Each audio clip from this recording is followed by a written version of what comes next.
السلام عليكم، وياكم اخوكم احمد من احواض الاسماك. اليوم راح نتكلم عن طريقة تنظيف الفلتر الخارجي او ما يسمى بالكانستر فلتر. خلونا نشوف مع بعض.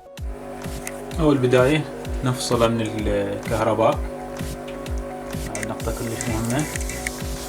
بعدين هذا طبعا فلوفال 305 ينطينا 1000 لتر بالساعة، فنجي شلون نفتحه. اكو هنا الى هاي عتلة هيك نرفع هاي نرفعها حتى نسد المي الانبوت والاوتبوت، ونرفع هذا مثل الليفر، يعني هو اللي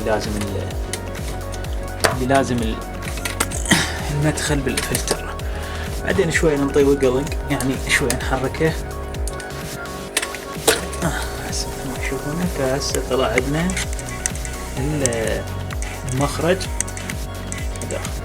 هسه ناخذ هذا، طبعا انا بايد واحده ما راح اقدر اشيل، فمبدئيا راح اشيل هذا لان هذا بيه ماي ثقيل، ما راح اقدر اشيل وانا بايد واحده الكاميرا. فهسه اشوفكم. جبنا هذا الفلتر، خليه بالسنك. طبعا هو المفروض واحد ما يغسله بالماء مال السنك، لانه هذا بكلور، والكلور يقتل البكتيريا المفيده الموجوده بالحوض. فانت لا تتبع الطريقه. شنو تسوي؟ تفتح هذا، تستخدم المي الموجود به، او مي من الحوض تستخدم يعني بوعاء ثاني تخلي بيه المي من الحوض. تستخدم هاي الطريقه هاي الطريقه خطا، تستخدم المي مال الصنبور لانه بيه كلور. فنجي نفتح الفلتر. هذا الفلتر هو عباره عن كانستر خارجي. طبعا هي مبدئيا نفس الخطوات نفتحها. هذا اكو هنا اول شيء كثير من عندنا ما ينتبه لهاي الفقره. هذا بيها ذن الشافت يسمونهم الامبريلا. هاي لازم احنا ننظفها بين فتره واخرى. شلون ننظفها؟ عن طريق نستخدم فرشات ما مستخدمه جديده نشتريها، ونستخدم يعني هاي ننظف الامبريلا. هاي نستخدمها لان هي هاي الاساس مال الحوض. نرجع نجي نشيك. هاي كل من يعني يفضل كل ما تنظف الفلتر مالتك تسوي هاي الخطوة. ونجي نرجع. نجي هسه لحد ما السمعة يطق. هسه هاي خلص اول دور. هسه نجي للفلتر حسب نوعية الفلتر. انا اللي عندي هذا يسمونه الفلوفال، مثل ما جاي تشوفون ايش قد بيه وصافة.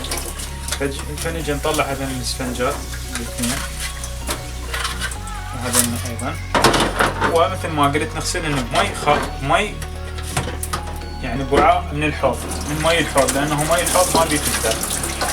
نجي نغسل الزنين، نخلي هاي على جهة، ونجي نشوف الوساخة اللي راح تطلع من عند الفلتر.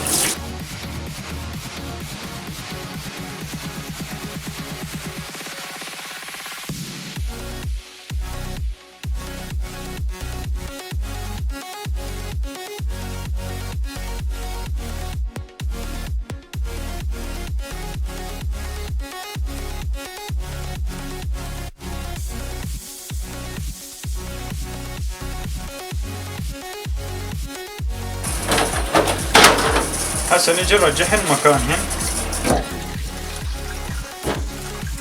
مكانهن. هاي تجي هنا. شغلات بسيطة هي حسب نوع الفلتر. وهاي تجي هنا ايضا. هذا ايضا تجي بهاي الخانة، وهاي تجي بهاي الخانة. اذا تلاحظون هسه بالبداية شلون كان وسخات، وهسه شلون صار حلوات ونظيفات. هسه نجي للجزء الثاني اللي هو هذا. نجي نفتح. شوفوا هاي حسب نوعية الميديا اللي انت تستخدمها. طبعا شوف المي قد وسخ مالته. صار لي شهر انا من نظفه. فهذا نموذج يعني. ايضا نجي ننظف هاي.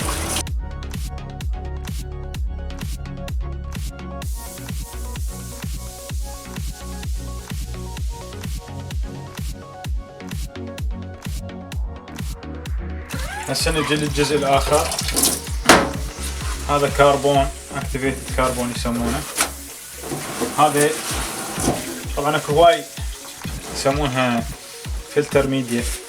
يعني المواد اللي تستخدم بالفلتر اكو كثير، من ضمن هذا الكربون، هذا يشيل الروائح مثلا والادويه اللي موجوده والصبغات يعني ماء بالحوض، يعني هذا كربون.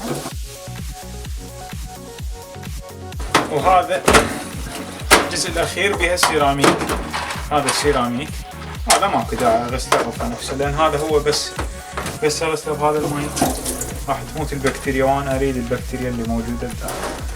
هسه نجي المي مالته ايش قد وسخ، ايش قد بيه فضلات، مثل ما جاي تشوفون هنا كلش وسخ.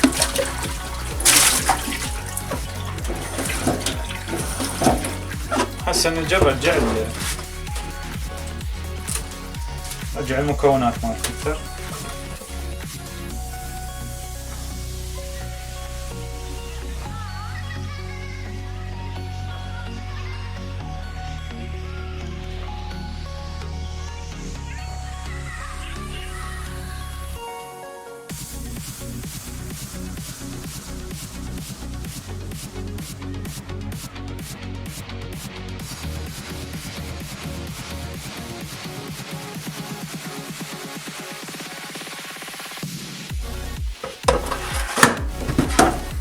هسه مبدئيا خلصنا، نجي نركب الهيد مالته.